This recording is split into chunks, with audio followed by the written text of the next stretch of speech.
Nós vamos continuar o nosso estudo do livro. Qual livro? Efésios, né? Efésios, né? Estamos estudando nos domingos pela manhã o livro de Efésios. Eu queria convidá-los para nós irmos para o capítulo 3 de Efésios. Capítulo 3 de Efésios. O nosso texto hoje é do versículo 1 ao versículo 13, tá bom? Versículo 1 ao versículo 13. Mas para facilitar a nossa compreensão do texto, eu dividi o texto em duas leituras, tá bom? Primeiro nós vamos ler do versículo 1 ao versículo 6, e no segundo momento nós vamos ler do versículo 7 ao versículo 13, tá? De todo modo, nós vamos conversar sobre o seguinte tema hoje, aqui do livro de Efésios: um mistério revelado. Um mistério revelado. Esse é o nosso assunto, é o nosso tema. E vamos prestar atenção aqui, que mistério é esse que o apóstolo Paulo está querendo revelar aqui no livro de Efésios, falando aos Efésios e falando para toda a igreja do mundo todo, né? Então, gostaria que você acompanhasse, primeiramente, Efésios 3, de 1 a 6. A palavra diz assim: por essa razão, eu, Paulo, o prisioneiro de Cristo Jesus, por amor de vocês, os gentios, se é que vocês ouviram falar a respeito da dispensação da graça de Deus, a mim confiada em favor de vocês. Pois, segundo uma revelação, me foi dado a conhecer um mistério, conforme escrevi há pouco resumidamente. Ao lerem o que escrevi, poderão entender a minha compreensão do mistério de Cristo, o qual em outras gerações não foi dado a conhecer aos filhos dos homens, como agora foi revelado aos seus santos apóstolos e profetas pelo Espírito. O mistério é que os gentios são co-herdeiros, membros do mesmo corpo e coparticipantes da promessa de Cristo Jesus por meio do Evangelho.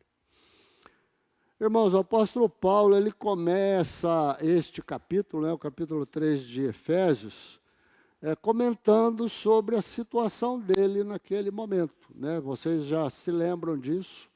Quando ele escreveu essa carta, o apóstolo Paulo ele estava preso. Ele estava preso em Roma, né? E preso, ele estava escrevendo para a igreja de Éfeso. A igreja de Éfeso era uma igreja importante para o ministério de Paulo, né? O Paulo tinha passado 3 anos da sua vida nesta igreja. E foi através desta igreja que ele saiu fazendo muitas missões, abrindo outros trabalhos, fazendo outras visitas. Então, o ministério de Paulo na igreja de Éfeso ficou muito marcado, foi muito frutífero. E ele tinha uma preocupação muito importante com aquela igreja, com os irmãos daquela igreja, tá? E ele está, nesse momento, dizendo que ele estava preso. É interessante da gente perguntar por que que Paulo estava preso. Por que que Paulo estava preso? Provavelmente você vai pensar logo assim, porque ele estava pregando o evangelho, né? E é verdade, né? É verdade isso. Ele estava preso porque ele estava pregando o evangelho. Mas especialmente, né? Especialmente, Paulo estava preso por causa da ação dos judeus. Porque Paulo estava pregando o evangelho para os gentios. Para os gentios. E os judeus, eles não podiam aceitar isso, não podiam se conformar com isso. E vocês vão entender daqui a pouco por quê. É exatamente nesse aspecto que o mistério revelado entra aí no assunto de hoje. Vocês se lembram que o judeu normal, né, o judeu tradicional lá da vida do tempo de Jesus, ele aceitava que os estrangeiros se convertessem ao judaísmo. Eles aceitavam isso. Só que o judeu, o estrangeiro que se convertia por judaísmo, ele tinha que passar a adotar os costumes judaicos. Ele tinha que fazer todos lá os rituais que a lei mandava, ele tinha que fazer a circuncisão, ele tinha que, enfim, seguir os cerimoniais que os judeus faziam, né? Ou seja, ele tinha que ser um adepto do judaísmo, né? Aí o judeu aceitava a pessoa como sendo um participante da seita, né, do amor de Deus junto com eles. O Paulo, aqui nos primeiros versículos que nós lemos, 1 a 6, ele fala de um mistério, Eu queria fazer uma pergunta. O que é um mistério? O que é um mistério? Na língua portuguesa, né, na nossa língua aqui, do dia a dia, o que é um mistério, né? Na língua portuguesa, a gente poderia dizer que mistério é alguma coisa que é obscura, é alguma coisa oculta, talvez, alguma coisa secreta, alguma coisa que a gente não entende, enigmático, uma coisa enigmática, uma coisa que a gente não pode dar explicação. Isso é um mistério, né, na nossa língua, na língua portuguesa. Na língua grega, em que o Novo Testamento foi escrito, essa palavra tinha um outro significado. O mistério, né, aqui que Paulo está se referindo, é um segredo, mas que ele já tinha sido revelado. Né? O mistério era um segredo que já tinha sido revelado. Então, irmãos, na Bíblia, né, na vida cristã, os mistérios são verdades de Deus. Verdades que fazem parte de Deus. E que, segundo a sua vontade, Ele vai revelando, né? Então, para vocês entenderem o que eu estou falando, eu vou dar um exemplo para vocês. Por exemplo, para o judeu dos tempos de Jesus, eles tinham uma revelação da palavra de Deus que chegaria o Messias. O Messias viria. Isso era uma revelação da palavra, estava presente na palavra. Muitos textos da palavra de Deus a gente podia encontrar essa informação. E eles tinham até algumas designações, onde o Messias deveria nascer, que jeito seria o seu ministério. Mas era tudo assim meio oculto, meio difícil de compreender. E o judeu não tinha compreensão clara disso. Não era um mistério completamente revelado. E esse mistério só foi revelado quando Jesus veio. E ele falou que ele era o Messias. Né? Ele era o Messias. Então, o mistério todo que o Velho Testamento mostrou para os judeus foi revelado. Isso era um problema para o judeu. Por quê? Porque o judeu esperava um libertador. Ele esperava um Messias que viesse reinar, que viesse governar, que viesse livrá-los da mão dos romanos, onde eles estavam dominados. Então, isso que é um mistério segundo a palavra de Deus. É alguma coisa que Deus já nos revelou para a gente, ou ainda não revelou, né? Por exemplo, vou dar um exemplo para a gente. A gente sabe muito bem que a igreja vai ser arrebatada. Tá certo? Nós sabemos disso, né? Isso é um mistério parcialmente revelado pela palavra. A gente sabe que jeito que vai ser? Não, né? Tem uns que pensam de um jeito, tem uns que pensam do outro, até os teólogos, né? Tem diversas linhas aí teológicas, né? Um fala que vai ser de um jeito, um fala que vai ser do outro. A gente não sabe, né? A gente não sabe. Mas a gente sabe que vai ter. Por quê? Porque isso está revelado já, né? Está revelado. Muito bem. O Paulo, então, está falando do mistério que Deus tinha mostrado para ele. E qual que era o mistério que Deus mostrou para Paulo? Isso está registrado aqui no versículo 6 que nós lemos. Diz o seguinte: o mistério é que os gentios são co-herdeiros, membros do mesmo corpo, e coparticipantes da promessa em Cristo Jesus por meio do Evangelho. Então, qual que era o mistério que o Paulo estava revelando? É que os gentios passariam a fazer parte do reino de Deus. Não mais do jeito que o judeu pensava. Ele não precisava mais aderir ao judaísmo. Ele simplesmente tinha que se converter a Jesus Cristo. Então, ele fala assim, vocês, os gentios, agora são co-herdeiros, ou seja, vocês herdaram juntos com os judeus o reino. Vocês são participantes do reino, né? E é exatamente por isso que Paulo estava preso, porque o judeu ele não aceitava isso de jeito nenhum. Era uma coisa nova que Paulo estava falando. Era uma informação nova, né? E os judeus não aceitavam isso, né? E tramaram até que Paulo acabou sendo preso. Mas o Paulo está trazendo essa novidade, né? Que nos atinge, né? Todos nós, porque nós, de acordo com a palavra, também somos gentios, né? E qual é essa verdade? É que juntamente com os judeus, nós passamos a fazer parte do reino de Deus. Nós somos herdeiros também. Nós somos também filhos. Filhos. Assim como o judeu era considerado filho, era a nação de Deus, nós em Jesus Cristo somos filhos. Nós somos recebidos por Deus como filhos.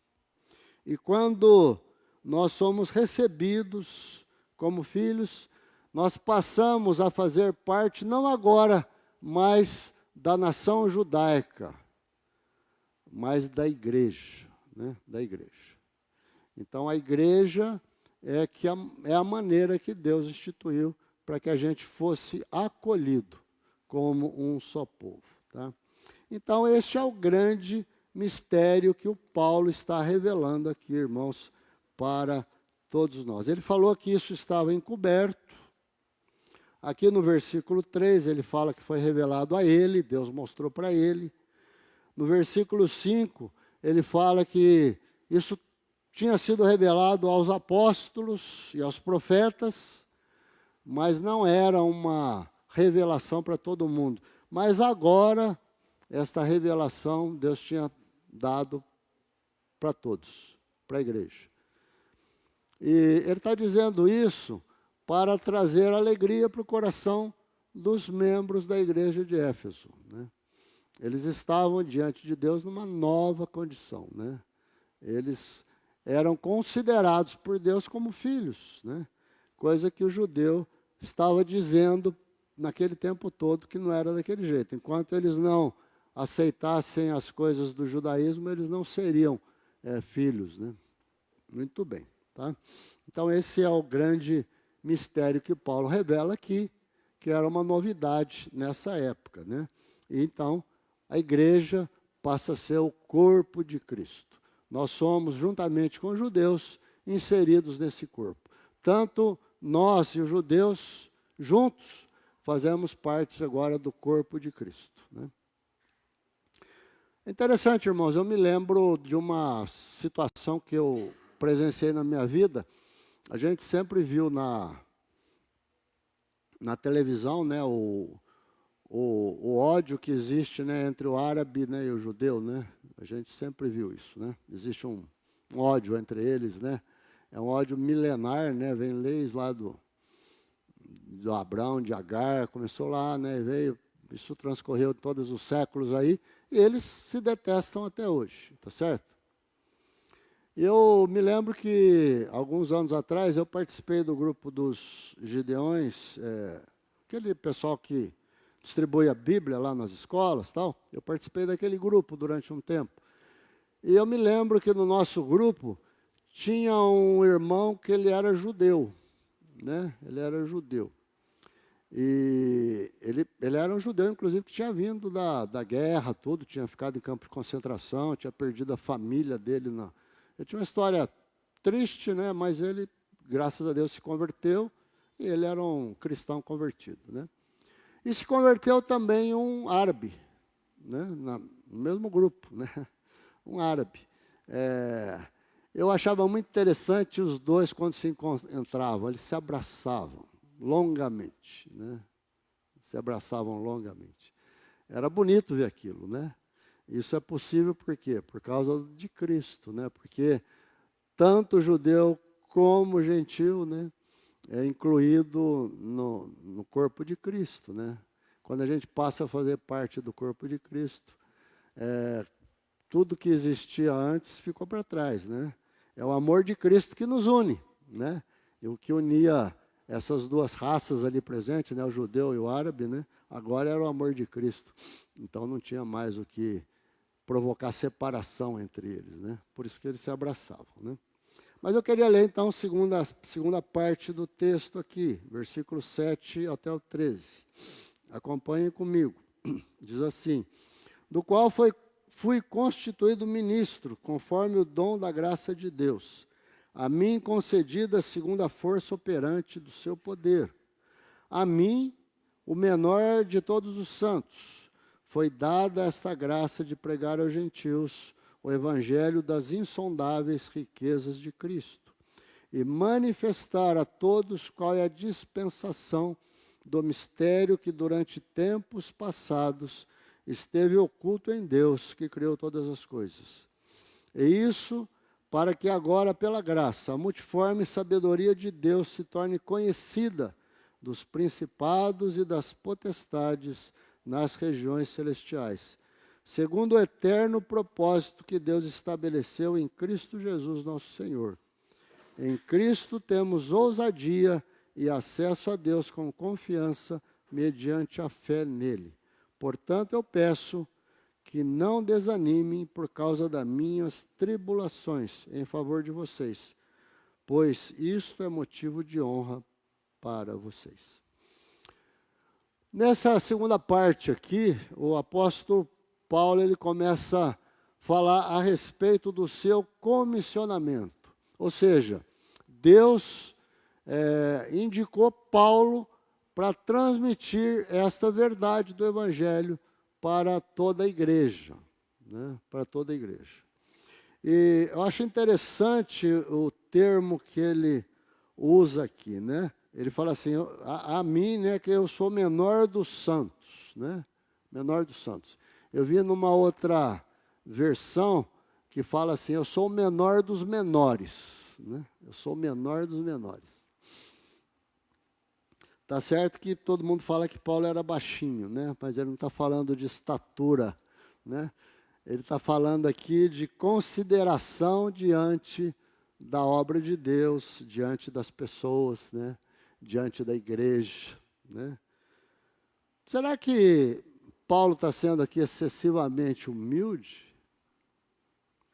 Ou será que ele está sendo meio hipócrita aí, falar desse jeito, né? Irmãos, nenhuma coisa nem outra. Na realidade, o Paulo, ele está se sentindo indigno de receber essa incumbência de Deus, né? Deus escolheu Paulo para transmitir esse mistério. É o mistério de Deus que Deus estava revelando para toda a igreja, que todos agora seriam recebidos no reino de Deus como filhos. Esse era o mistério. E Deus mostrou isso para Paulo. E ele, que foi um perseguidor da igreja, ele não se considerava digno de estar fazendo essa obra. Mas ele tinha uma autoridade apostólica que tinha sido concedida por Deus. E ele estava usando essa autoridade que Deus tinha dado para ele fazer essas coisas. Ou seja, o que ele estava falando era um testemunho daquilo que Deus estava fazendo na vida dele.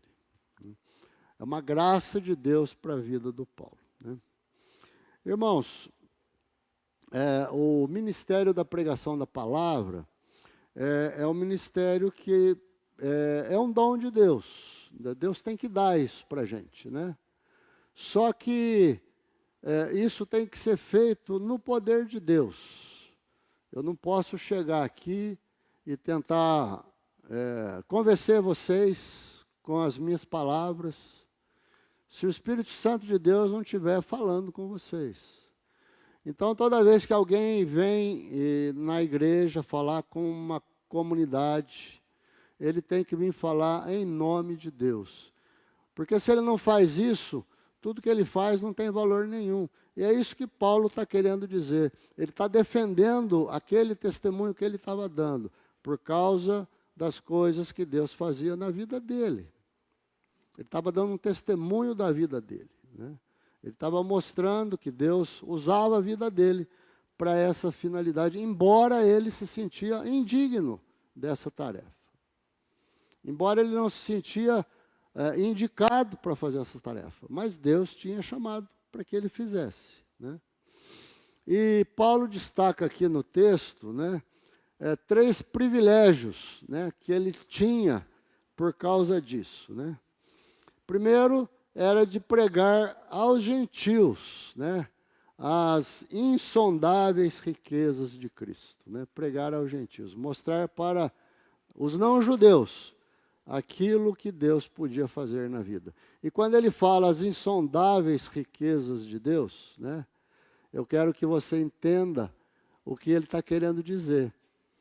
Ele está querendo dizer coisas muito preciosas, coisas que eu e você temos também, coisas que nós recebemos de Deus. Porque, afinal, quando você recebe Jesus Cristo, né, Jesus Cristo morreu por nós para nos dar uma nova vida. Então, você tem uma nova vida, você tem o perdão dos pecados, você agora é filho de Deus, é recebido de Deus, pertence à família de Deus. A palavra de Deus fala que Jesus nos levou nas regiões celestes com Ele, né? Ou seja, nós estamos acima hoje dos principados e potestades. Ou seja, a nossa vida tem poder sobre os poderes e potestades que estão aí acima da gente. Por isso que eles não nos alcançam, não nos atingem, não têm poder sobre nós. Então, as riquezas que nós recebemos de Deus com a salvação vai muito além da nossa simples salvação. Se a gente pode dizer que é só isso, né? Não é só isso, é tudo isso. É tudo isso. São dádivas muito grandes que Deus nos deu. Então, esse é o primeiro privilégio que Paulo fala, pregar aos gentios essa insondável riqueza de Cristo, né? A outra coisa que ele diz que é um privilégio para ele foi manifestar esse mistério, né, a todas as pessoas. Essa coisa que estava oculta ainda em Deus, não estava revelado, não estava mostrado. E se a gente observar o Velho Testamento, você vai perceber que lá no Velho Testamento já tinha esta mensagem. Quando Deus chamou, por exemplo, Abraão, ele falou para ele sair lá da terra de Ur, que ele ia fazer de Abraão uma grande nação, um povo escolhido. Ele falou o que para Abraão? Através de você, todas as famílias da terra serão abençoadas. Todas as famílias da terra. A bênção que Deus estava destinando ao povo de Israel era uma bênção que Deus estava destinando a todas as famílias da terra. Não era só para o judeu, né? Quando Jesus, depois de ressurreto, ia subir aos céus, e ele reuniu seus discípulos, e foi subir aos céus, ele falou uma coisa muito importante para os discípulos. Ele falou, ide e pregai o evangelho a toda a criatura, a todo mundo, em todo mundo. Ele não falou para pregar só aos judeus, ele falou para pregar para todo mundo. Ou seja, o alcance da graça de Deus é para todos, é para o mundo todo. Então, se hoje nós temos essa revelação, se hoje nós entendemos perfeitamente isso, é porque Deus revelou através de Paulo, e Paulo se sentia privilegiado de ter sido escolhido por Deus para transmitir isso para a gente, né? Em terceiro lugar, o privilégio que ele fala é de tornar conhecida, né, a multiforme sabedoria de Deus aos principados e às potestades. Quando a Bíblia fala em principado e potestade, é tudo aquilo que nós não enxergamos, tudo aquilo que nós não vemos, que pertence à esfera espiritual, que está aí na nossa volta. Anjos, demônios, o diabo, tudo está por aí, né? Nós não vemos, mas está por aí, participam, né, da vida do mundo. Agora, o Paulo está dizendo que foi um privilégio ele manifestar isso. Sabe por quê? Porque talvez os inimigos nossos, né, o diabo e seus anjos, Podiam pensar lá atrás que toda essa turma estava perdida, tudo era dele, né? Mas não era esse o propósito de Deus, né? Havia um propósito em Deus que toda a humanidade tivesse oportunidade de salvação, né? E se nós temos a oportunidade de estarmos aqui, de termos recebido Jesus, de sermos salvos, é por causa do amor de Deus, do amor de Deus. Deus nos amou, né? Deus não amou só o povo judeu, Ele amou a mim e a você também. E Jesus veio exatamente para isso, para que a gente tivesse vida e vida abundante, para que a gente fosse filho, juntamente com os judeus. Hoje, você que aceitou Jesus é filho de Deus. Você pertence à família de Deus. E aí o Paulo fala aqui no versículo 12, que por causa disso, nós devemos ter ousadia. Ousadia. Ousadia do quê? De se apresentar a Deus, né? De chegar até Deus através da fé. Por que ousadia? A gente nem pensa que isso é um grande privilégio para a gente, irmãos. Nem pensa.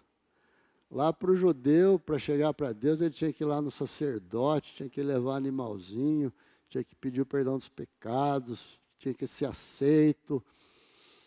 A gente faz isso hoje diretamente por causa de Jesus. Você fala com Deus a hora que você quiser. A hora que você quiser. É um privilégio muito grande.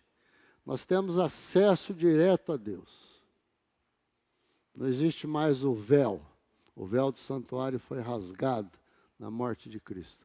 Hoje o nosso acesso é direto a Deus, né? Então ele fala para a gente fazer isso com ousadia, com fé, né? E com confiança de que Deus vai nos receber. E ele termina esse texto, irmãos, falando uma coisa interessante. A princípio, aqui no último versículo, ele fala assim: portanto, eu peço que não desanimem por causa das minhas tribulações, em favor de vocês, porque isso é motivo de honra para vocês. Olha o que Paulo está falando. Paulo estava preso por causa dos gentios, né? E, logicamente, a igreja de Éfeso estava triste por causa disso, né? Eles falavam, por causa de nós você está preso, porque você veio pregar o evangelho para nós, agora você está preso. E o Paulo fala assim, não fiquem tristes, não fiquem tristes. Eu estou preso não é por causa de César, eu estou preso por causa de Deus. Deus permitiu que eu fosse preso. Então, não fiquem tristes por isso.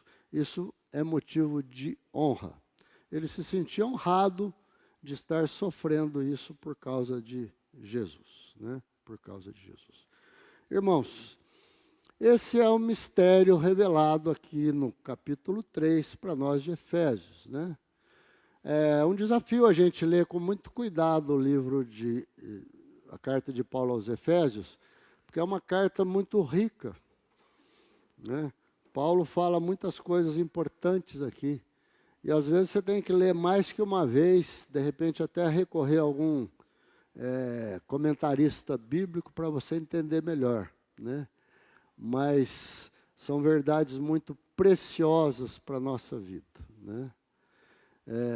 A gente precisa ser muito grato a Deus, porque um dia Ele olhou para a nossa vida com misericórdia, e nos alcançou.